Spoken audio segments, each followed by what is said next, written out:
Já nevím, jestli jsem učesaný, počkej. Hřebínek, já si myslím, že už jsem prošel hřebínkem, ne? Počkej, já ti jeden Co mi zase donese, ty. No, hřebínek pro těba, ne? Kaž? Tak, kluci, proč jsem tady? A co jdeme vlastně dělat? Taky to nechápem, no, proč jsi tady? Au!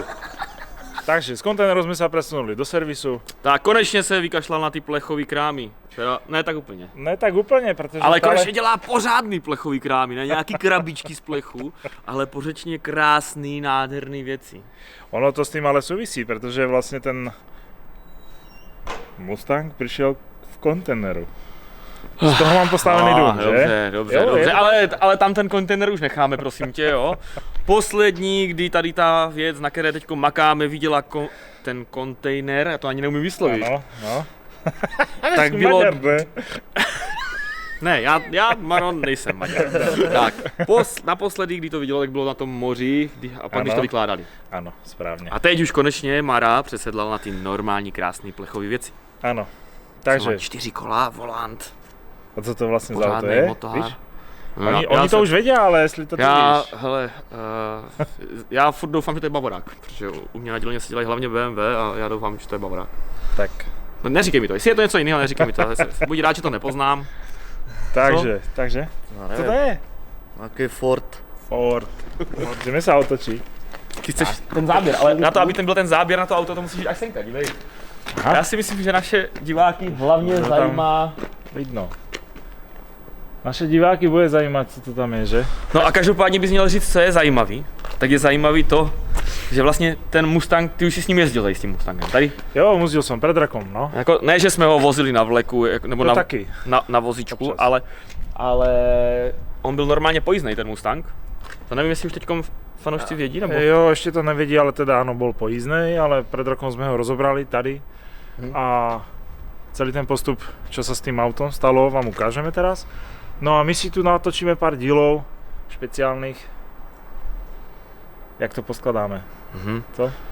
No, pokud to Mara přežije s nama.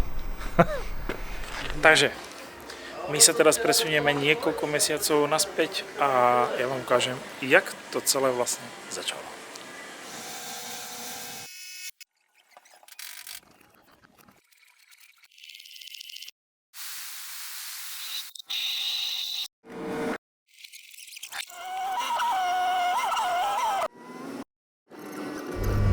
Ahoj, toto je posledná jazda, tohtoročná, pretože auto ideme rozobrať a kompletne zrenovovať.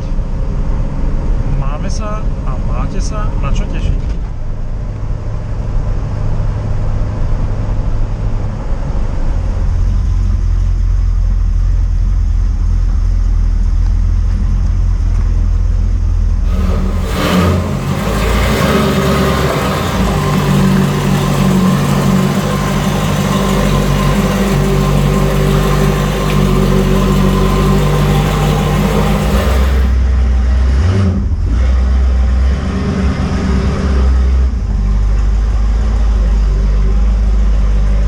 Ahoj Maro, co tady děláš?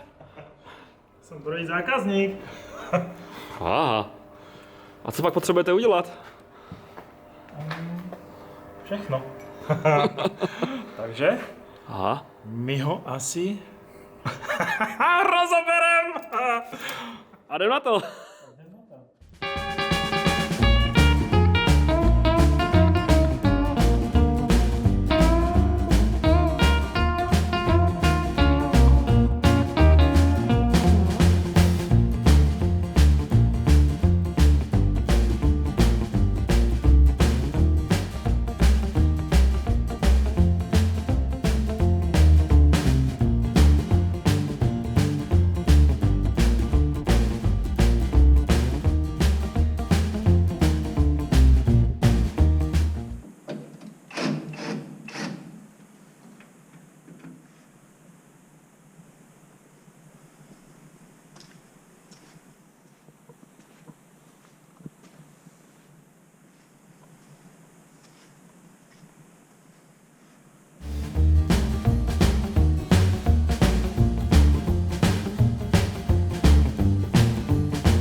To má být tak, to tam si už tady přinesl někam.